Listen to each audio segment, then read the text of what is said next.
see. Another little modern art circuit board. Kind of funky looking on this side, but this side's cool. You can tell it's older technology because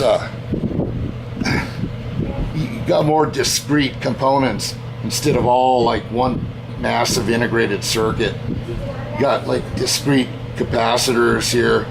These are like electrolytic capacitors. These are what I was telling you can hold a charge. These little ones aren't anything to worry about, but when you got real big ones like down in the power supply area, they can hold enough of a charge to knock you on your hiney. So you got to be very careful. These are like integrated circuits here. Got little resistors, little metal jumpers here and there and there and here, all over the place. Little adjustable, I think these are like tuning potentiometers. You put a little flat blade screwdriver in there and adjust them to tweak the circuit, get it all in tune. A lot of room for error in this older electronic stuff because it had to all be kind of tweaked and fine-tuned. Compared to like more modern stuff, it's more like all integrated and more digital. Not so much these separate discrete components. But anyhow, I don't know that much about it, but I know enough to probably get in trouble. So I'll toss that in the keeper box. Yeah, keeper box. That's why I got 2 shipping containers full of keeper stuff.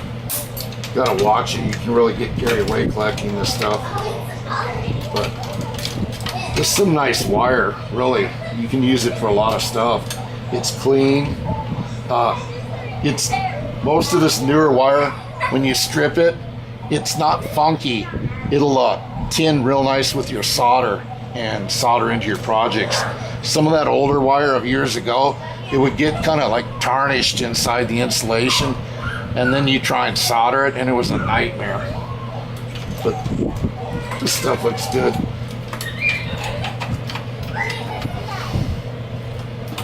I could just cut it off there, but when I tear into it more, I'm gonna maybe try and salvage it so as to not tear the wire, or maybe not wind up cutting the wire in half, making it not as useful. But yeah, there's a lot of good stuff. Instead of going down to your electronics store, which don't seem to exist anymore, just collect stuff here from old VCR or any electronic device, like an old TV, old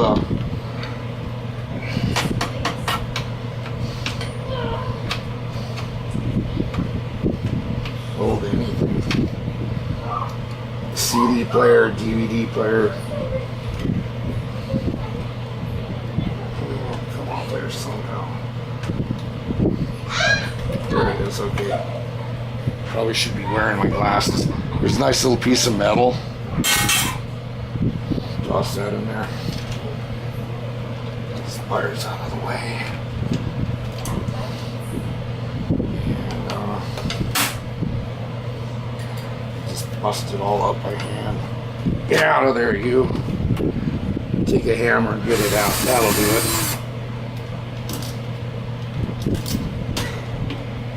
If it won't come out of there, just get a bigger hammer. These are nice longer screws. See, they add up. Just toss them in your parts box. I don't know which ones will make this whole assembly loose. Maybe none of them. Might be attached from the bottom. Looks like it's pretty loose now. Oh, here we go. Right down there. It's hiding. I should get my glasses. Come on out of there, you. Son of a sea biscuit. There we go. Another screw.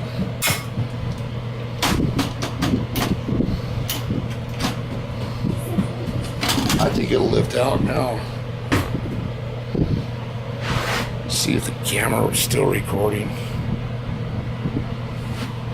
Is anyone still watching? I don't know. It's kind of cool. A lot of people like tearing electronics apart. Technology's fun. It beckons to be tore apart. these wires are stopping me from taking it out, and I really don't want to worry too much about them. I'm going to just snip this whole bundle.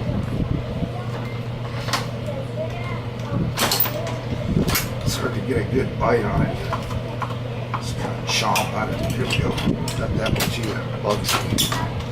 Don't need that. That's it. Hey, look at that. Wow. That's what I want right there. Look at that precision bearing. I've got an idea to use this for some big old gears I picked up at the automotive pick-apart. I'm going to have these big steampunk looking gears spinning on these precision bearings, and it'll look really cool. Normally big gears like I'm using would be on big old heavy duty bearing assemblies, but because they're carrying heavy loads. But because mine's just simulated for steampunk, these little bearings will probably last forever. Look at how that spins. Beautiful. All this technology for $1. What fun. You could go through here and take tons of screws out, you know, little levers and cams and cogs and wheels, belts, pulleys, springs.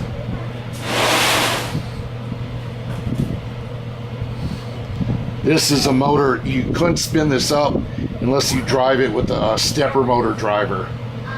It's not just a regular DC motor, unless I'm mistaken, but I don't think I am. Now, that other motor I showed you was a DC motor. You can hook it up and hook it right up to regular DC and it'll spin. This little motor here, that looks like it's a DC motor. Got a little pulley on it, driving a belt, another pulley. No doubt that's a regular DC motor. A lot of cool stuff here. You got a big old flywheel. I don't know what you do with that, but it looks cool. This is a nice little motor here. This looks like a regular, oh wait a minute. No. Yeah, see the, looks like 4 wires. I'm pretty sure this is a stepper motor. They're a little harder to drive. You can't just hook them up to DC. You got to hook them up to a stepper motor driver with like a microcontroller, like a arduino. They're not that hard to drive, but they're not as easy as just hooking up to power. But that's some cool stuff. I can tear all that apart. Let's look at this other assembly. Let's toss this down somewhere. Oh, this is cool. Look at all the discrete components here. Look at these big integrated circuits. All the little capacitors here. There again, these can hold a charge, but not much of them. I mean, not much of a voltage charge because they're small. Like I say, the real ones you got to worry about are like down in the power supply box. They look like this, only a lot larger. They're like maybe 2-3 inches long and like round, like maybe an inch round or so. Not unlike the size of this old vacuum tube I have here.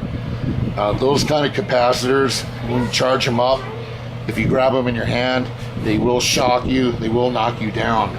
It could hurt your heart if you got bad heart. So be very careful with any kind of capacitors inside electronic devices. Careful, careful, careful. I don't want to see anyone hurt because they're horsing around inside of this stuff.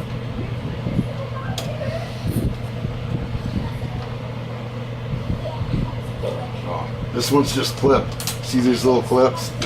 Just move them out of the way. Kind of lift up on the board. And that just pops up there. These are all soldered in. This might be fun to take off. Just take the front panel off. You got a screw here. Parts box. Parts box. Da-da-da-da. Don't drop them on the floor. You step on them, they hurt like heck.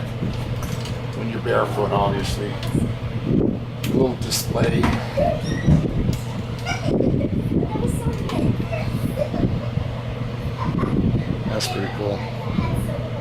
that in the keeper box. Do something dumb with it, who knows. The blue panel wants to come off. Yep, I'm snapping. I don't care that I'm breaking these. You just kind of bend them up, or you can just snap them off. I'm not going to keep it. If you go snapping these things off, wear safety glasses. In fact, really do this.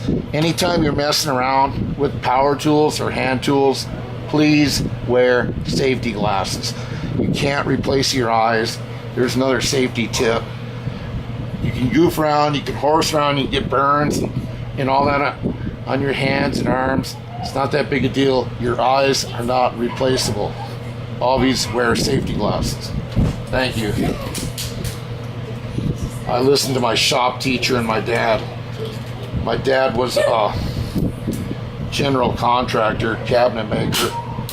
My stepfather was an electronic tech. This doesn't want to come off. I don't feel like playing games. I don't need that. There's a little button board. Don't really need it, but it's kind of cool. So yeah, I listened to my stepdad, who's really a dad as far as I'm concerned, but there's no steps. But I listened to both my dads. They taught me a lot of stuff, and first thing is protect your eyes with safety glasses. Be very careful in the shop. Don't wear loose fitting clothing around moving machinery, all that good stuff. I don't know why I'm taking that off. I don't need it. Just want it out of the way. Flip over here.